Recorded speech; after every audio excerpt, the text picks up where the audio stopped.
que dê certo, para que a gente possa, como eu posso dizer, durante a nossa semana, todo mundo abre aquele catálogo, eu não, porque eu não, igreja, não é nem falsa modéstia, eu não assisto Netflix, não assisto série, não assisto filme, eu sou ruim dessas coisas, mas assim, tem muita gente que durante a semana tem ali a sua série de estimação, lança o episódio, vai assistir, né, gosta disso, contanto que seja uma boa série, né, assista boas coisas. Mas todo mundo tem ali o seu momento para assistir um anime, uma série, alguma coisa, e você sempre gosta e prepara aquele momento para aquilo, né? Ou fica esperançoso, desejoso pelo próximo episódio, seja lá do que for.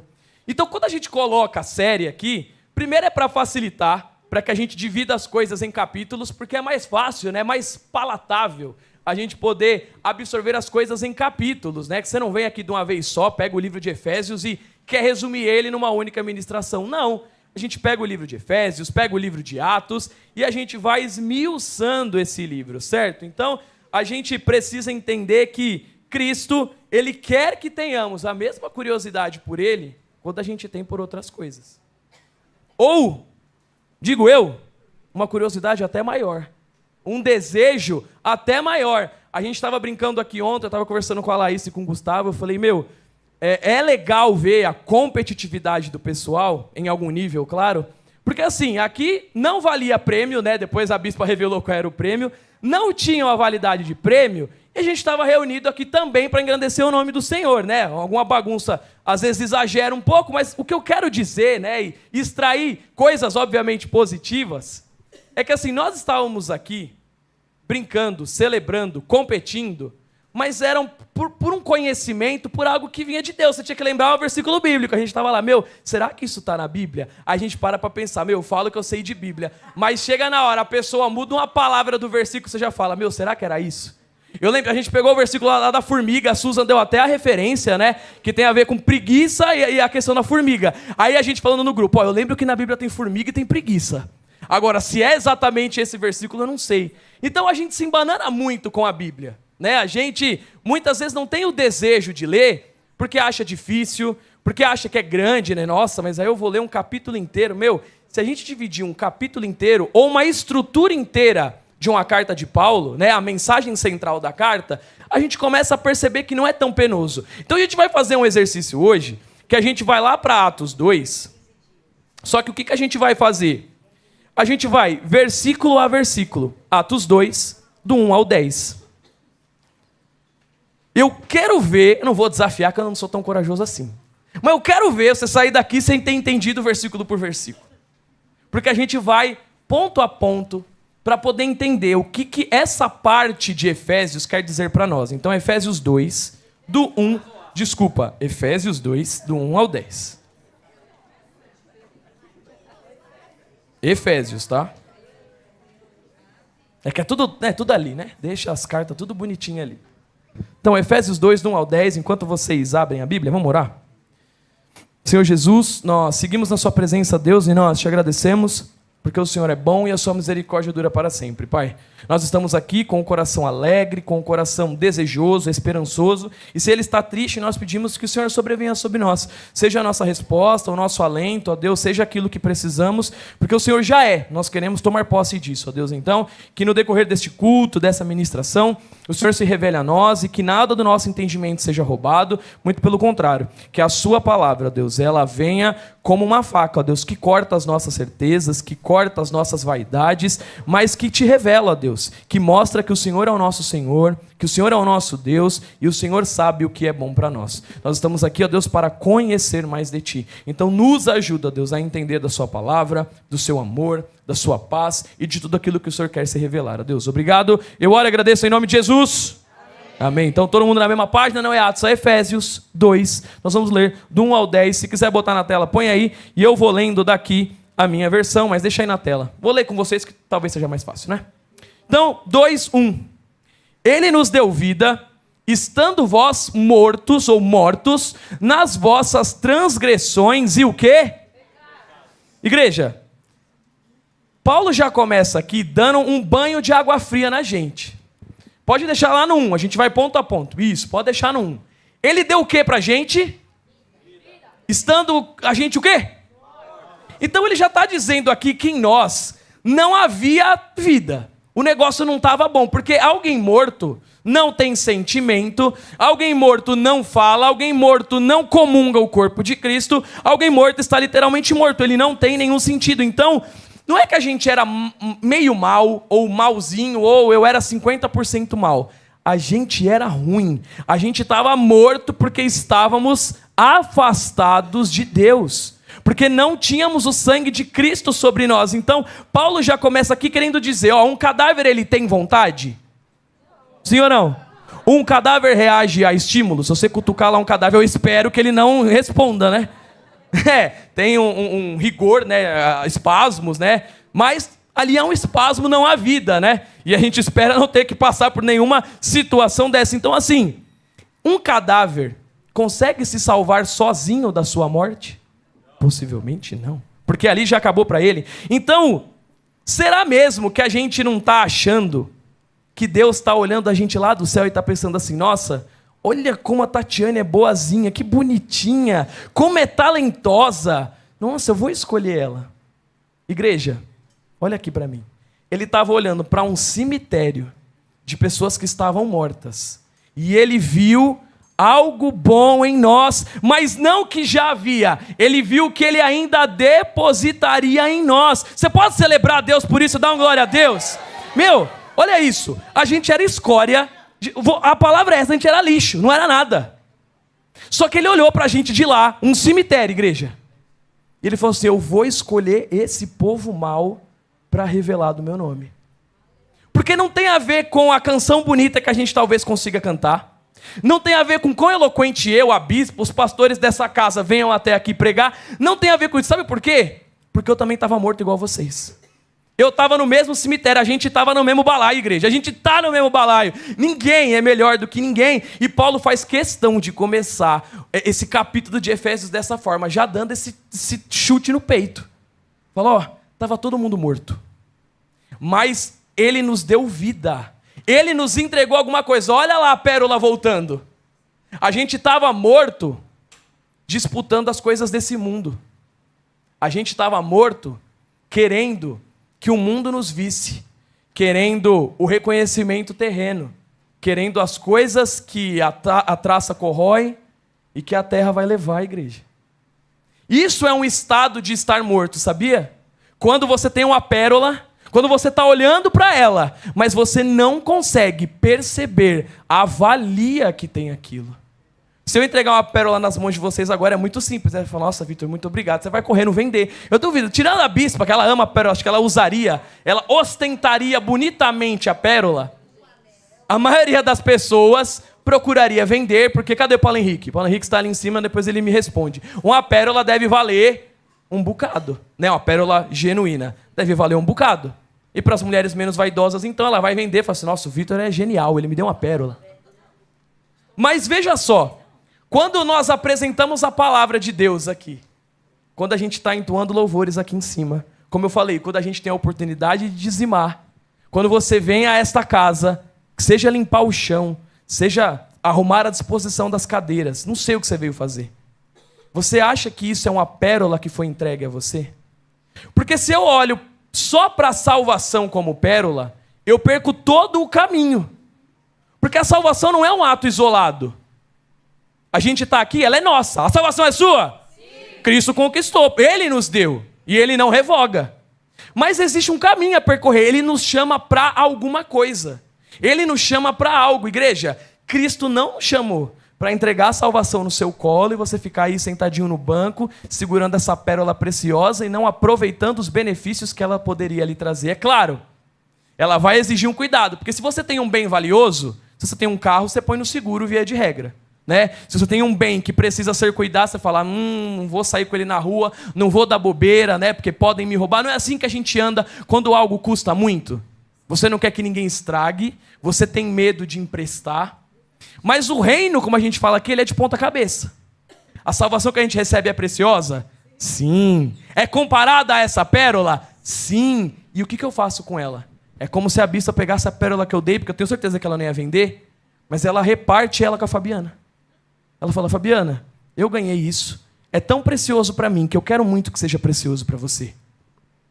Será que a gente tem dado esse nível de importância para o que Cristo nos entregou? Igreja, nós estávamos mortos, nós estávamos afastados, e Ele olhou esse estado cadavérico e falou: são essas pessoas que eu vou escolher e levantar para falar do meu nome. Aí você vai dizer: Vitor, mas eu não sei falar, eu não consigo, não tenho esse traquejo. Igreja, não sou eu que vou te ensinar, claro que a gente tem alguns meios de ajudar, mas uma coisa eu sei: aonde você está, com quem você se comunica, aonde você anda, é uma oportunidade que eu e você temos de revelar sobre essa pérola preciosa. Cristo nos chamou para, em meio a esse cemitério, a gente começar a semear a vida, igreja. Não porque a gente é importante, especial, o centro do coração de Deus, nada disso. Mas porque em nós há algo tão grande, tão valioso, tão importante, que eu preciso falar sobre isso. Se eu estou dizendo que é importante, qual é o nível de importância que eu tenho dado? A parábola dos talentos evidencia bastante isso. Ah, o senhor era um servo rude, né? O senhor era um servo mesquinho, ele estava dizendo. Isso é um servo não, né? Um patrão, um dono mesquinho. É o que aquele servo estava dizendo. Por isso eu preferi enterrar. Os outros não. Eu posso pegar esse dinheiro, eu posso pegar o que Cristo deu na minha mão e eu vou multiplicar. E o que é mais interessante, os servos multiplicaram. E o que eles fizeram? Eles entregaram a quantia inicial e a multiplicação na mão daquele que era o dono. Só que muitas vezes a gente quer pegar um pouquinho desse dinheiro, né? Você fala: já que eu botei ali, rendeu um pouquinho, agora eu preciso dos louros, vem a mim. O que eu posso extrair da pastora? O que eu posso pedir para essa casa? E não tem nada errado a gente pedir, a gente, né, falar as nossas necessidades. O problema é, por que a gente faz o que a gente faz? Ou melhor, o porquê nós não estamos fazendo o que deveríamos fazer. Quando a gente... esse versículo ele já é um pé no peito. Ele nos deu vida, estando vós mortos nas vossas transgressões e pecados. Igreja, de quem é a transgressão e o pecado? Nosso. Não foi Ele que deu a transgressão para nós. Não foi Ele que deu o pecado. Ele não queria isso, mas nós morremos pelo nosso próprio desejo. Nós morremos pela nossa própria cobiça. Nós morremos pelos nossos próprios anseios. Mas é noite de entender que Cristo é tão bom e tão generoso, que Ele, olhando para essa morte, Ele falou: não vai ficar assim, eu não vou deixar isso barato. Quer ver o que eu vou fazer? E semeou vida aonde não havia. Vamos lá para o 2. Nos quais andastes no passado, no caminho deste mundo, segundo o príncipe de poderia do ar, do espírito que agora age nos filhos da desobediência. Então, olha o que ele está dizendo aqui. Que a gente andava de uma forma esquisita. Minimamente dizendo. Olhando para algumas coisas e dando poderio, e dando liberdade e legalidade para que esse mundo entrasse no nosso coração. Igreja, mas não foi para isso que Cristo nos chamou. O filho maduro, ele entende que a sua vida, ela não é por um mérito bom ou por um bom comportamento, mas ela era por um milagre da ressurreição. Igreja, a nossa vida não é... eu não ganho o que eu ganho porque eu tenho um bom comportamento perante Deus. No final do dia está todo mundo pecando, está todo mundo errando, está todo mundo enganando, mentindo, se passando. O famoso se passando de hoje em dia. Se passou, hein, meu amigo? Tem hora que a gente se passa. E aí? E o que a gente tem feito com essas atitudes, ou melhor, o que a gente tem feito depois dessas atitudes? Porque olha o que esse versículo está dizendo, igreja. A gente andava outrora segundo o curso desse mundo, segundo o príncipe da potestade, tem aqui na minha tradução, do espírito que agora atua nos filhos da desobediência. O curso desse mundo, igreja, ele é o algoritmo dessa época. Estava rindo com o Raul ontem. O Raul não é muito de falar as presepadas que ele faz, porque nenhuma criança fala. Mas eu falei: Raul, você faz Six Seven na sua escola? Aí ele fica rindo assim de canto de boca, porque ele sabe que a mãe dele não gosta dessas coisas. E tem esse monte de coisa na escola que as crianças fazem. Igreja, até para quem é adulto, a gente vê o que esse século e como esse século é regido. A gente vê o que o algoritmo tem feito com essa geração. A gente olha, obviamente, para os pequenos, porque muitas vezes eles são integralmente o reflexo do que está no Instagram, no TikTok, nas redes sociais. Mas, igreja, dá para extrair alguns desses comportamentos, inclusive de pessoas adultas. Pessoas que estão sendo amoldadas às redes sociais. Pessoas que estão sendo levadas e influenciadas a ideologias do famoso todo mundo faz. Do famoso tá tudo bem, não tem problema nenhum, é só uma brincadeira, é só uma música. Aí eu falei do Six Seven aqui, mas é algo, a gente estava rindo ontem que eu falei, é um negócio tão sem sentido, eu não estava nem procurando, vamos procurar demonizar, vou achar demônio ali dentro. Não é nem sobre isso. Mas é tão sorrateiro, né? O negócio é tão sórdido que a criança, que o jovem, que o adolescente, ele vai normalizando um monte de coisa assim. O Six Seven não tinha nada, beleza. Aí agora é 4-2 a hora, é 4-2, não é? O Raul falou que agora é outro. Agora é a resposta do Six Seven. E eu aqui em casa falei, meu Deus, o que está acontecendo? E ele cantando a música, eu dando risada ali, mas eu falei, que negócio sem nexo. E uma geração vivendo em volta disso. Vivendo como se isso fosse a vida deles. Vivendo como se, nossa, isso todo mundo tem que fazer, todo mundo tem que falar. E será que a gente em algum nível não é assim? Né? Talvez o nível adulto ele seja diferente de uma dancinha, né? Pior que tem adulto que ainda faz assim, né? Cuidado, igreja, né? Que tem uns negócios tão bobos que nem compensa. Mas enfim, o que eu quero dizer é, talvez os adultos não estejam fazendo o Six Seven, o 4-2, mas ele está olhando para o outro e desejando o que ele tem. Ele está olhando para as redes sociais, para a galera que tem muito e dizendo, por que eu vivo nessa vida? Percebe o que as redes sociais ditam na nossa vida? Você fala, como é que essa pessoa tem tudo isso?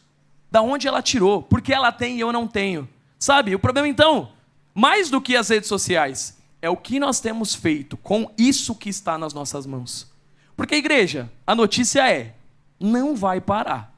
O algoritmo vai cada dia mais te mostrar coisas para você ficar depressivo, ansioso, para você ficar insatisfeito. As próprias crianças. Raul é assim com brinquedo, por exemplo, mas tem gente que é assim com objetos. Viu ali, ele tem um novo, preciso comprar um novo, preciso ter, preciso fazer. Se eu não tiver, o problema é, se eu não tiver, eu não sou feliz. A minha cabeça não sai disso, eu não consigo pensar em outra coisa. Mas a gente é assim com a palavra de Deus? Se você não vir à igreja no domingo, a sua semana é feliz? O normalizar, não vir no culto de terça, te torna alguém mais feliz?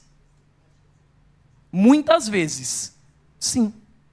Talvez a gente não tenha coragem de admitir, né? Que a falta, às vezes, é só hoje. Mas é o que eu estou dizendo aqui sobre normalização de comportamento. Eu só não vou hoje. Tudo bem, beleza. Mas aí essa outra terça, mó chuva, né? Também não vou, não. Aí não fui terça, não fui domingo. Também não vou nem estar no podcast. Já não fui, quem não vai 2, não vai 3. Já peço música no Fantástico. Aí não, agora sábado, agora tem compromisso. Não vai dar não, pastor. Eu vim trazer as crianças aí, desculpa, não vai rolar. Aí já não vim terça, não vim domingo, não assisti quinta, não vim sábado, aí o outro domingo deixa quieto. Aí não vai dar não. A gente começa a normalizar algumas coisas e o problema está na normalização, porque a gente começa a ser permissivo, igreja. A gente começa a entrar e ser ditado pelo ritmo em que nós consumimos as coisas. Pessoas cada vez mais urgentes. Eu quero tudo para ontem. Igreja, será que a gente quer para ontem revelar o reino de Deus? Eu me faço essa pergunta todos os dias, porque eu sou meio acelerado, né? Eu também, às vezes, preciso fazer logo, preciso resolver, não sei o quê. E aí eu fico pensando, para as coisas de Deus, eu tenho urgência? Ou será que eu falo, esperar lá para terça, aí eu mando mensagem para a bispo e vejo se ela precisa. A Luciana falou comigo, mas se ela falou hoje, se responder daqui 4 dias, acho que não vai dar nada, não tem urgência, ela resolve lá. O quanto nós temos utilizado do nosso senso de urgência adquirido. Veja como dá para transformar as coisas. Se eu me tornei alguém urgente, se eu me tornei alguém que quer fazer as coisas, será que eu não tenho procurado reverter isso para a obra do Senhor? E veja, olha como a gente não está falando de dinheiro aqui, igreja. A gente está falando de disponibilidade, de tempo, de intencionalidade. Será que a gente tem tirado o nosso tempo para conhecer mais de Deus, mas não só para mim, para que eu possa apresentar Ele para alguém? Porque como é que eu vou falar de Deus se eu não sei quem Ele é, igreja? Como é que eu vou falar de Deus se é a única coisa que eu sei? E amém se você souber, mas não é só isso. Eu sei um salmo decorado. Tá bom, então pelo menos medita nesse salmo. Porque esse exercício, igreja, ele precisa ser levado para nós todos os dias. Ele é para mim, ele é para vocês. Quem está aqui, falha também. Quem está aqui, olha, fala, amanhã, igual eu hoje, falei, amanhã eu refino a minha ministração, né? Sábado passou, não fiz. Aí eu falei, não, preciso finalizar ela hoje, porque eu vou começando a semana inteira fazendo. Aí eu paro um pouco, estou refletindo, não, eu vou terminar o esboço dela. Aí vou construindo ponto a ponto. Aí eu queria terminar um pouquinho mais cedo, né? Falei, vou deixar para o sábado para bater os pontos certinho. Aí sábado passou, falei, deixa para amanhã. Pela misericórdia de Deus, deu tudo certo. Mas assim, o problema é, quando não dá certo, a gente vai culpar quem? A gente vai falar, foi o Senhor que me deu essas 24 horas insuficientes. Igreja, isso não é para constranger ninguém, muito menos, né, para invalidar a rotina que você tem. E a rotina, obviamente, dita o que são as nossas 24 horas, mas o relógio é o mesmo para todo mundo. Meu relógio não passa mais devagar, o seu não é mais devagar, o da minha mãe não é mais rápido, eu entendo. Quem trabalha, quem estuda, o relógio é, né, bem divididinho. Mas eu preciso entender que Cristo estabeleceu dessa forma. E Ele não vai me dar um dia com mais que 24 horas. Ele não vai tirar o celular da sua mão por força. Talvez, se precisar, Ele o faça. Mas não é assim que Ele trabalha. Ele não vai remover o seu algoritmo. Sabe quem construiu o algoritmo desse seu belíssimo Instagram, do meu Instagram? A gente. Pesquisando o que queríamos, nos inserindo no que queríamos, e aí a gente constrói para nós muros, paredes, tristezas, decepções, porque a gente quer se amoldar ao padrão deste mundo. E a palavra vai dizer, não vos amoldeis ao padrão deste mundo. Mas o que ela quer dizer em seguida é, revele quem Cristo é. Só que a gente está muito ocupado olhando o celular. Igreja, isso não é uma demonização desse aparelho, pelo amor de Deus. Se ele bem usado, se ele usado com consciência, porque a gente já falou aqui, seu filho, ele tem liberdade irrestrita com o celular quando ele é pequeno? Não, a maioria dos pais, né, vou dizer maioria, esperando que seja a maioria, meio que dá um tempo ali de tela para ele. E tenta controlar. A gente fez esse exercício com os adolescentes, né? Se você pegasse o celular agora e olhar, todo celular tem isso. O quanto de tela você consumiu hoje, às vezes é assustador. Um dia de 24 horas, tinha gente com mais de 8 horas de tela. Igreja, um dia de 24 horas com 8 horas de tela, a pessoa fuçou bem o celular, viu? Então, veja, não é sobre não usar, mas é sobre o que nós estamos fazendo, a quem nós estamos amando e quem é a nossa prioridade. Andar digno da vocação, que é o tema da nossa série, igreja. Andar digno da vocação significa deletar esse algoritmo do mundo, da nossa mente, e passar a viver pelo roteiro do reino.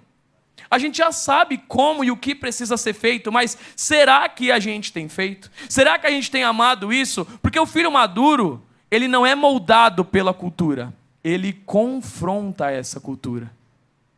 Ele não aceita tudo que vê.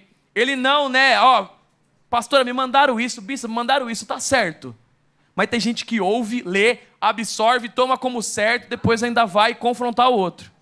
E ainda pior quando passa para frente. Será que a gente tem procurado fugir da aparência do mal? A palavra do Senhor vai falar sobre isso. Fuja da aparência do mal, porque esse versículo é muito claro, igreja. Andastes outrora, segundo o curso deste mundo. Igreja, quanto tempo será que esse livro foi escrito? Ele estava olhando para aquela comunidade, para aquelas pessoas, ele está dizendo para eles, vocês andavam no curso desse mundo. Mas eu estou dizendo para vocês que a luz veio a este mundo, ela brilhou. E brilhando então, ela revelou quem Cristo é. Vamos lá para o 3. Entre os quais todos nós também antes andávamos, seguindo os desejos carnais, fazendo a vontade da carne e da mente. E éramos, por natureza, filhos da ira, assim como os demais. Olha o que ele está dizendo aqui. Todos nós éramos filhos da ira. Então, ele faz questão de incluir aqui, que ninguém nasce num berço de ouro espiritual, cercado de aura. Olha que bonita a famosa aura hoje. Está formando aura, criançada? No nome de Jesus não, né? Então, a nossa natureza antiga ela era mimada. Nós queríamos fazer a vontade da nossa carne e dos nossos pensamentos, igreja. Ninguém nasceu num berço de espiritualidade. A gente tem aquele costume, né? Não sei se é de igreja batista ou só de igreja antiga que falava, nasci em berço evangélico. Antes fosse o berço lá ter religião. Você já perguntou qual é a religião do seu berço? Para sua mãe, para seu pai? Você não chega no berço e pergunta qual é a religião dele? Porque berço, seja no sentido literal ou figurado, ele não tem religião, igreja. Porque filho de pastor não é pastor e muitas vezes nem crente é. Uma coisa não é linkada à outra, né? Mulher de pastor ou esposa de pastora, Não necessariamente é pastor também. Então uma coisa não liga a outra, uma coisa não salva a outra, mas a gente entende que a gente precisa revelar de quem Cristo é, porque todos nós éramos filhos da ira. Nós não tínhamos sobre nós nada que fosse valioso. Muito pelo contrário. A ira a gente sabe que é um sentimento que é impulsivo, né? Você fica descontrolado, você não consegue ver nada na sua frente, a não ser que você foi prejudicado, a não ser que você foi caluniado, a não ser a sua derrota, omissão, enfim, o que tem acontecido de ruim. Mas será que um filho de Deus tem que se comportar assim? Será que esse é o verdadeiro comportamento do filho de Deus? Quem nunca? Eu não era assim, né, mãe? A criança vai no mercado, mãe, pega esse chocolate para mim. Aí começa o salseiro, o show. Eu era assim, mãe? Não, né? A Tatiane era. Tatiane sempre foi assim. Glória a Deus. A criança vai no mercado, igreja, é um salseiro. E a gente olha, e a minha mãe sempre falava, né? Aí tem sempre alguém que fica com dó, né? Aí fala, minha mãe, sem condições, bichinha. Aí a pessoa vai lá e fala, não, eu compro pra ela. Minha mãe só faltava ameaçar a pessoa. Eu não quero que você compre nada. E ela não deixava. Por quê? Porque o dia que aquele ser humano não estivesse no mercado, na padaria de novo, ela ia dar outro show na esperança que alguém fosse dar alguma coisa para ela. Por quê? Porque ela aprendeu que esperneando ia dar certo. Então, será que a gente não tem se tornado alguns filhos que estão chorando por isso? Que a gente está esperneando? Porque isso é, e como nós aprendemos nessa série do ano, que são filhos maduros, igreja. Um filho maduro entende o não.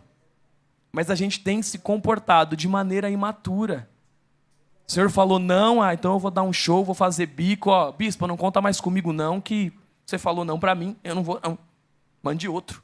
Não vou, não quero, não dá, acabou. E a gente nunca fala o motivo real, né? Da criança a gente ainda sabe por que ela está dando show. Agora, e o adulto? E nós? Né? Que a gente muitas vezes não tem coragem de chegar em quem nos feriu, no problema e falar, Camilinha, foi isso, isso e isso. Vamos resolver isso aí? Você fala, não vou nem olhar para a cara da Camilinha. Sai daqui, Camilinha. Se a Camilinha passar na minha frente, eu dou um rodo nela. Quero nem saber. Aí nós resolve depois. Resolve com a Marineide depois. Mas a gente é assim, sabe? A gente já pensa no problema. A gente vê o problema acontecendo. A gente já pensa como vai agir no problema. Só que às vezes chega na hora, a gente não faz nada do que pensou. A gente continua omitindo, né? Porque a omissão é mais fácil do que o confronto. E a gente já aprendeu e temos aprendido no discipulado que o confronto, né, de maneira organizada, ele é necessário. Que a gente precisa expor os nossos problemas sem birrinha, sem treta, sem bater no chão, sem se jogar. Porque fosse se jogar perto da bispa, até os netos tomavam. A bispa nunca amaciou para ninguém. Se não amaciou para os netos da igreja, você acha que vai amaciar para a gente? Não vigia, crente, que o negócio é difícil. Então, o filho infantil, igreja, ele vive dominado pelos seus impulsos. Eu acho, eu sinto, eu quero. E o filho maduro, ele tenta governar esses pensamentos. Ele governa a carne, porque ele entende que ele já mudou de paternidade. Olha a diferença. Um filho maduro, ele entende que ele não precisa fazer birra para conseguir. Porque ele sabe quem é o pai dele.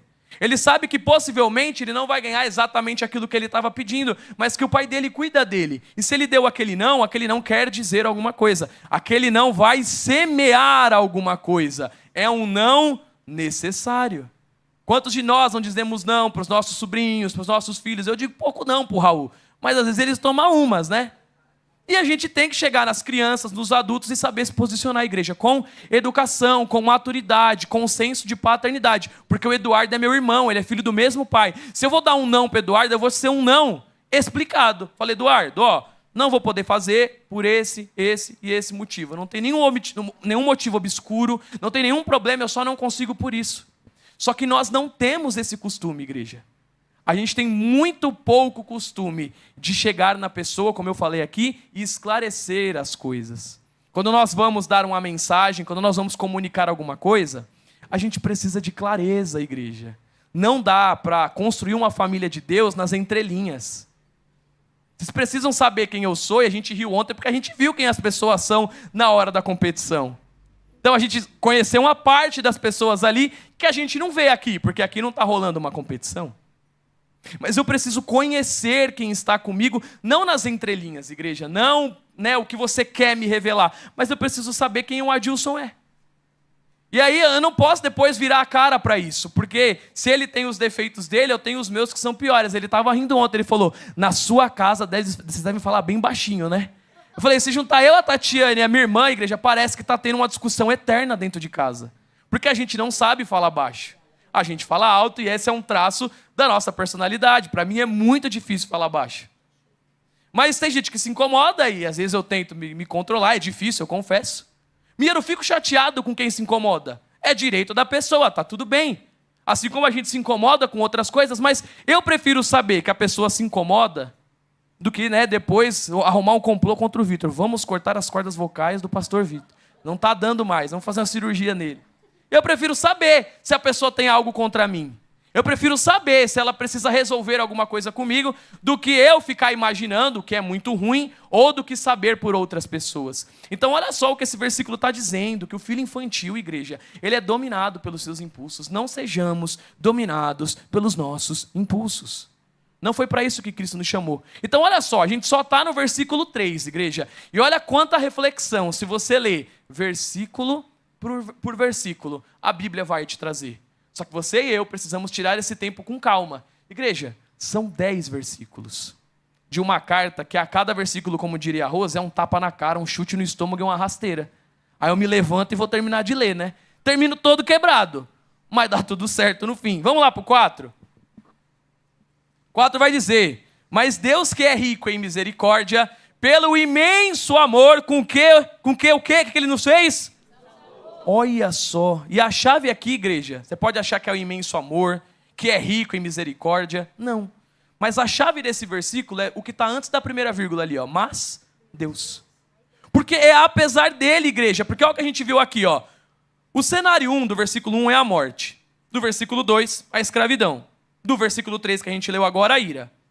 Mas apesar de tudo isso, olha quem chegou, Deus, tudo estava perdido, mas Deus entrou em cena. O motor dessa mudança não foi a nossa utilidade, a nossa riqueza, mas foi a própria misericórdia de Deus.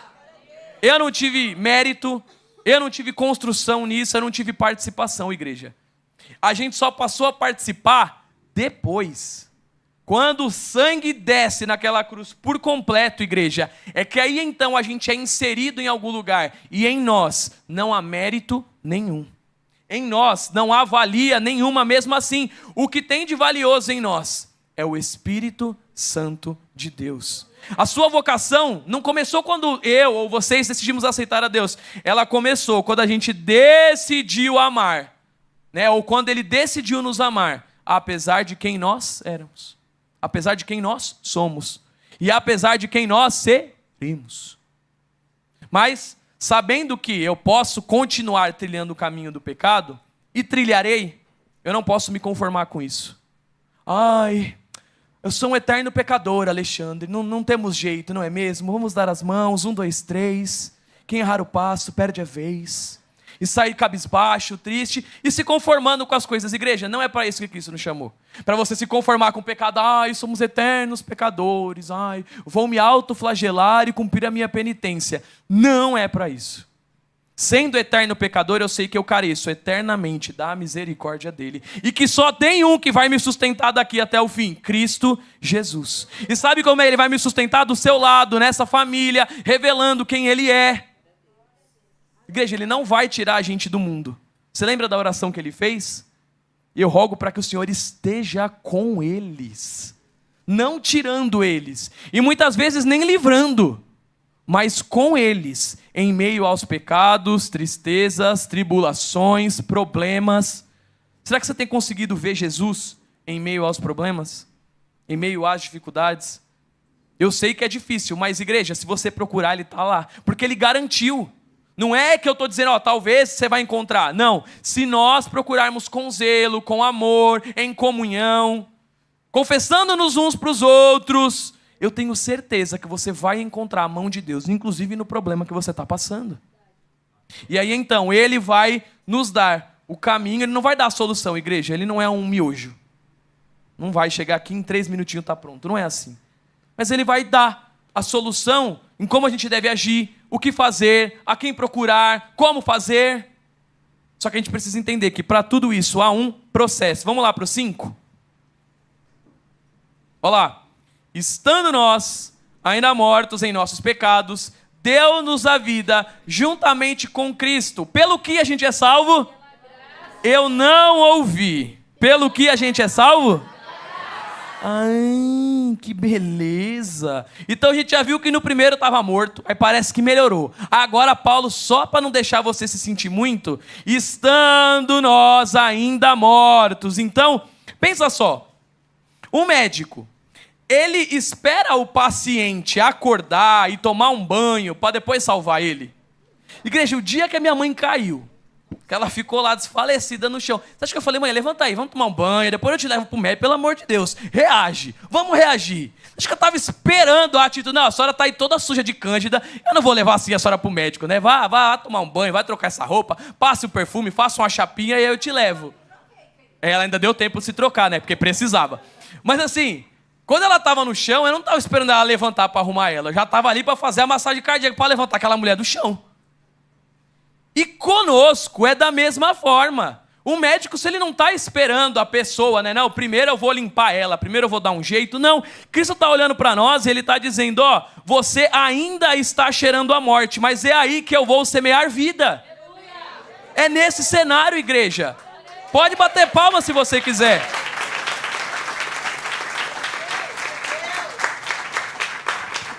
Porque isso que a gente está falando aqui, entendendo, ele destrói tudo aquilo que é o legalismo, que é aquilo, eu preciso fazer para, né, conseguir, eu preciso cumprir regras, eu preciso ser assim. Igreja, a gente não tem e não precisa ser assim. O filho maduro, ele não vai servir a Deus para ser aceito, porque a gente foi. Ele serve a Deus porque ele já foi aceito e ele sabe que ele não tem absolutamente nada para oferecer. Olha como muda a figura. Aí eu não fico barganhando com Deus.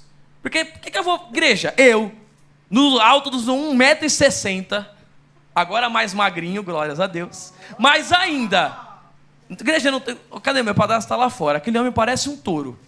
Ele arranca parafuso espanado, prego enferrujado, ele na mão. Eu pego todas as ferramentas possíveis de casa e eu não entorto o parafuso, né? No auge da minha força física, dos 31 anos, o que eu tenho para oferecer a Deus? Você pode falar, Vitor, eu acho você inteligente. Igreja, no auge da minha inteligência que você possa achar, o que eu posso oferecer a Deus? Se eu comparar a minha inteligência, se meu padrasto comparar a força física dele, o que a gente pode oferecer a Deus? A gente não tem nada de bom que não seja Deus em nós. E quando eu reconheci isso, sabe o que ele faz? Ele é tão generoso que aí ele entrega mais para nós, mais dele. E as pessoas veem dele em nós. Não o que eu sei fazer, não o que eu posso falar, não. Mas elas começam a enxergar quem Cristo é. Quando alguém te elogia, e você sendo filho de Deus, a gente não deveria, né, se inflar. Porque, na verdade, sabe quem ele está elogiando? A Cristo. Porque você está revelando a Cristo no seu trabalho, com o seu bom comportamento, com os seus clientes, no seu atendimento, seja onde for, seja como você puder revelar. Mas uma coisa eu sei, aonde você está é uma oportunidade de revelar quem Cristo é. E sabe quem as pessoas vão ler para saber quem é esse Cristo? Você e eu. E aí, o próprio Gustavo, missionário, falou sobre isso, né? Que Cristo as pessoas têm encontrado na rua quando elas cruzam comigo e com você? Que Cristo elas têm encontrado no seu atendimento, na sua mensagem, no seu serviço, enfim, naquilo que você está fazendo? Que Cristo elas têm encontrado nos seus conselhos? Que Cristo elas têm encontrado quando elas te mandam uma mensagem na madrugada, de manhã, precisando de uma palavra amiga? Ou às vezes com uma mensagem não tão bonita, né? Te convidando para uma fofoca talvez, aí o que você tem falado e tem feito? Ou com palavras de desesperança, o que você tem falado para essa pessoa? É assim mesmo, né? A vida é tão difícil, vamos orar. Orar faz parte, igreja, mas será que é isso que Deus espera de um filho maduro? Será que é isso que Ele está esperando da gente? Ou Ele está esperando um filho ainda mais posicionado? Agora olha isso aqui, vamos para o 6.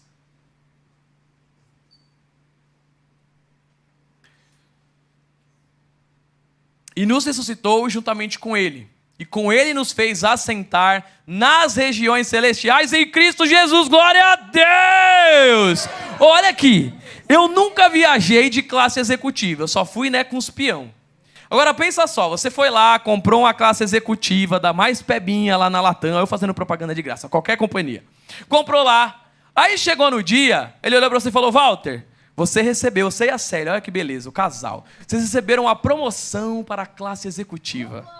Aí o Walter, ô, maravilha, vamos embora, minha velha. Aí levou a Célia lá para a classe executiva. Aí chegou na classe executiva, o Walter viu aquele poltronão, né? Porque é um lugar mais privativo e tal, eu só vi por fotos e vídeos. Aí o Walter falou: eu vou sentar aqui no corredor, não quero ficar aí não. A Célia ia ficar louca. Walter, a gente acabou de ganhar o upgrade para a classe executiva. Vamos sentar aqui, né? Vamos comer do melhor. Walter, não, eu vou ficar aqui no corredor. Não quero. Eu ganhei esse upgrade, mas eu não estou me sentindo à vontade. Aqui não é o meu lugar. Igreja, a gente está rindo, mas a gente recebeu de Deus as melhores coisas que poderíamos. E a gente está sentado na esquina e no corredor. Ele deu tudo que ele podia. Igreja, não tem nada, ó. Essa música, ela sempre martela na minha cabeça. Cristo é tudo que Deus pode nos dar. Não tem mais nada que Ele possa nos entregar. Ele entregou seu único Filho, Salvador, que já redimiu os nossos pecados naquela cruz. Mas a gente olhou, achou que era sacrifício demais, ou que exige demais da gente. O Walter fala: não, depois eu vou encontrar isso no meu cartão de crédito, eu vou ficar aqui no corredor. E o medo, né? E o medo de ter que pagar por isso. O negócio é, a gente acha que é penoso demais e que a conta virá alto demais. Igreja, custa alguma coisa? A grosso modo não. Mas vai exigir tudo que nós somos e temos. Eu abri mão da minha vaidade, eu abri mão do meu ego, eu abri mão da minha casa, da minha conta bancária, do meu conforto. Igreja, cada um no nível. Cristo não vai pedir a mesma coisa que ele pede para Paola, ele vai pedir para a pastora Andalúzia. Não, são níveis diferentes. Mas cada um vai ter que entender que o cenário de entregar é o cenário daquilo que dói e custa. Se dói e custa, então ali é o lugar que eu preciso entregar. Porque a minha satisfação está em quem? Em Cristo Jesus. Vamos para o 7? Versículo 7. Para mostrar nos séculos vindouros a suprema riqueza da sua graça, em bondade para conosco, em Cristo Jesus. Então olha o que ele está falando aqui, para mostrar nos séculos vindouros. Igreja, sabe o que a gente é, se a gente olhar para esse versículo? Nós somos a vitrine de Cristo. Você deve ter 40 anos, 50 anos, 30 anos, 20 anos. Então você tem 50 anos, ou desde que você aceitou a Cristo, vamos ser um pouquinho mais numérico. Você tem 15 anos de caminhada, você é 15 anos uma vitrine de Cristo. Então, se você voltar 15 anos, você é uma vitrine para os 15 anos vindouros. Se a gente fizer essa análise, que vitrine nós fomos de Cristo? Eu me conheço por crente cristão desde criança. Então, se eu disser que eu tenho pelo menos 25 anos, está generoso. 25 anos sendo vitrine de Cristo. Que vitrine, o que eu permiti que as pessoas acessassem de Cristo. Então a gente precisa entender que viver de forma digna, igreja, é entender que a nossa vida testemunha o caráter de Deus. Quando as pessoas olham para a nossa maturidade, será que elas conseguem ver a bondade de Cristo? Ou o mundo tem sido lido, ou a igreja tem sido lida por uma baderna de filhos imaturos? Pode acontecer. Será que eu permiti que as pessoas me lessem apenas como um filho imaturo? Acontece algumas vezes. Eu perco, eu falho, eu erro. Mas se em 25 anos de vitrine eu só revelei imaturidade, está na hora da gente dar um basta nisso. Está na hora da gente falar: Senhor, eu fui uma vitrine embaçada por muito tempo. Eu fui uma vitrine que foi apedrejada, tá rachada, tá cheia de adesivo. Mas se tem alguém bom em renovar coisas, é o Senhor. Então renova a minha aparência espiritual. Renova a carta que eu sou. Escreva novas linhas. Renove as linhas anteriormente escritas para que revelem quem o Senhor é. Para que as pessoas olhem para mim, mas não vejam o defeito do Vitor. Podem até ver, mas que elas vejam que a graça do Senhor se sobressai. Vamos lá para o 8.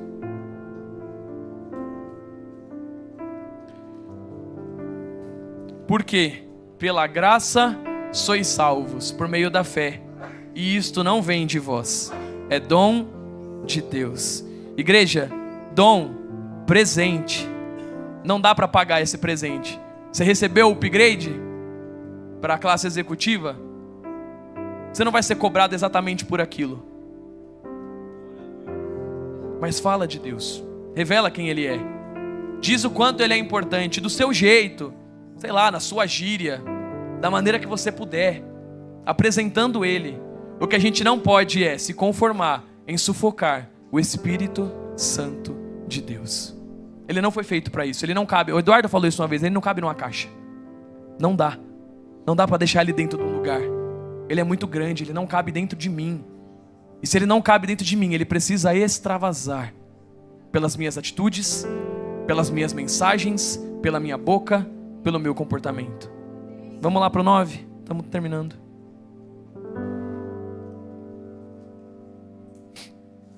Não vem de obras, para que ninguém se glorie ou se orgulhe. Se a salvação dependesse das obras, igreja, a gente estaria num ambiente de vaidade insuportável, porque todo mundo ia querer estar mostrando as obras que tem construído. Infelizmente a gente tem visto algumas competições aí fora, né? Enfim, eu falo da nossa família. A nossa família precisa entender que não há vaidade, não há glória, não há competição. Eu prefiro muito a bispa pregando aqui também. Ela tem ficado ausente há algum tempo, mas eu gosto muito da nossa bispa pregando. Mas aqui não tem vaidade, não tem competição. Você também pode preferir ela pregando e isso não me ofende. E não ofende a nenhum dos pastores dessa casa. Se houver essa preferência, porque nós gostamos dela. Entende? Porque a gente já passou disso. Já passou de um cenário de competitividade. Não, você tem que gostar quando eu falo. Porque nós, os mais jovens, são o futuro. Igreja, não. Eu amo a Cristo. Porque Ele é tudo que eu poderia ter. Pastores passam, igrejas às vezes fecham, mas a palavra do Senhor não passa. Ela é duradoura. 10. Aqui, aí me pega, hein? Pois somos feitura dele, criados em Cristo Jesus para as boas obras, as quais Deus de antemão preparou para que andássemos nelas. Sabe o que é feitura? Eu achei que era só aparência, que eu era parecido com Jesus. Feitura é uma obra de arte. Igreja, não vou começar com um papo de coach aqui, dizendo, você é o centro do coração de Deus. Mas Ele quis nos descrever como nós somos uma obra de arte feita por Ele. Um artista não erra a sua obra de arte. Tudo contido na arte, por mais que tenha saído, sei lá, da mão de um artista carnal, ele vai transformar numa belíssima arte. Mas Cristo não erra, igreja. Ele não erra. Os seus defeitos, os meus defeitos, ainda podem ser usados para a glória de Deus. As suas tristezas, as minhas tristezas, as tribulações desse mundo poderão ser usadas para a glória de Deus. Tudo revela o Pai. Tudo aponta para uma só direção, um só caminho e uma só verdade. Igreja, as obras não salvam, mas nós fomos salvos para as obras. Eu correr, eu fazer, eu pular e acontecer, não salvo. Mas quando eu faço isso, eu entendo que eu fui feito exatamente para fazer isso. Para falar de Deus, para amar vocês, para ser repreendido por vocês, para repreender se for necessário, para entender que isso é uma construção.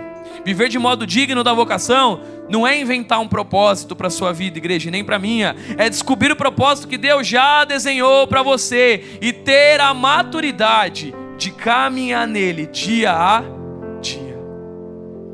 Cristo é tudo que Deus pode nos dar e Ele já te deu. Você pode ficar em pé?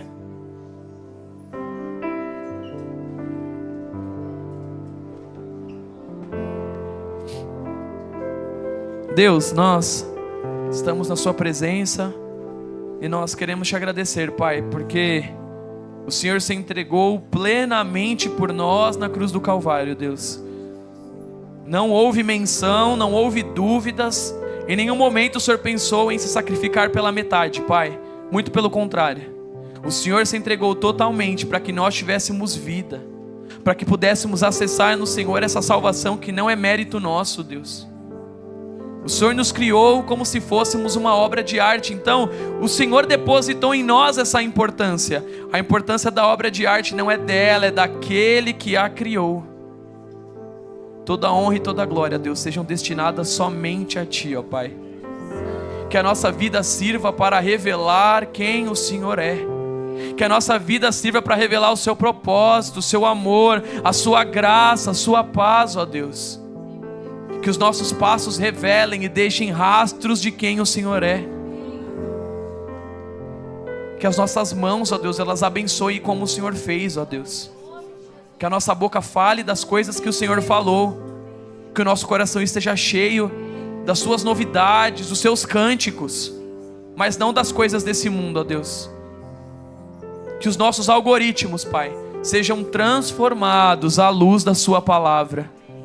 Crianças vivendo o reino de Deus aqui na terra, Pai. Adultos pregando, ó Deus, em seus trabalhos, faculdades, em todo lugar, ó Deus. Porque o Senhor é tudo em todos e em todo tempo, Pai. Porque se o Senhor é bom em todo tempo nós revelaremos de Ti, Deus. Então remove de nós a incerteza, a insensatez, a preguiça, o desânimo, a vaidade, a avareza. Que o nosso coração, ó Deus, ele queira se parecer contigo, Deus. E se parecendo contigo, nós traremos o reino até essa terra. E o Senhor habitará em nosso meio. E o Senhor será o nosso maior prazer, Deus. Seja, ó Deus, a nossa oração, a nossa canção, Deus, porque nós precisamos de Ti, Pai. Obrigado pela Sua graça, pelo Seu amor. E que essa semana, ó Deus, ela sirva para revelar quem o Senhor é. Que ela sirva para que nós peguemos essa pérola que é preciosa e talvez esteja guardada, ó Deus. E nós vamos reparti-la com quem cruzar o nosso caminho. O Senhor será revelado e exaltado, ó Deus, como nunca antes. E que essa semana só perca para a semana que vem. E que a semana que vem só perca para outra, ó Deus. Porque enquanto estivermos aqui, o Senhor será o mais precioso, Pai. Obrigado por tudo. Eu oro e agradeço. Em nome de Jesus. Amém. Uma salva de palmas a esse Deus.